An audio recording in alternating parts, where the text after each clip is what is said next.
ওমর রাদিয়াল্লাহু তাআলা আনহু জনগণের সঠিক অবস্থা জানার জন্য রাতে ঘুরে বেড়াতেন। এক রাতে একটি ছোট কুটিরের সামনে এলেন এবং বাড়ির ভিতরের কথাবার্তা শুনতে পেলেন।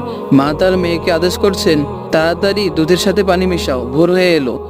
মেয়েটি উত্তর দিল, না মা, ওমর রাদিয়াল্লাহু তাআলা আনহু দুধে পানি মেশাতে নিষেধ করেছেন, তিনি জানতে পারলে শাস্তি দেবেন।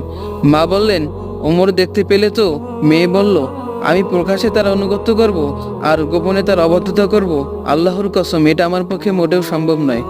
অন্য একটি বর্ণনা এসেছে, মেয়েটি বলল, ওমর রাদিয়াল্লাহু তাআলা আনহু হয়তো আমাদেরকে দেখছেন না, কিন্তু আল্লাহ তো আমাদেরকে দেখছেন। এরপরে ওমর রাদিয়াল্লাহু তাআলা আনহু গোপনে তাদের সকল কথাবার্তা শুনে ফিরে এলেন। তারপরে তার ছেলে আসিমের সাথে ওই মেয়ের বিবাহ দিলেন। এই ঘটনাটি থেকে আমরা বুঝতে পারি, পাত্র-পাত্রী নির্বাচনের ক্ষেত্রে অন্যান্য সকল গুণের উপর দিনদারি ও আল্লাহ ভীরুতাকে প্রাধান্য দিতে হবে।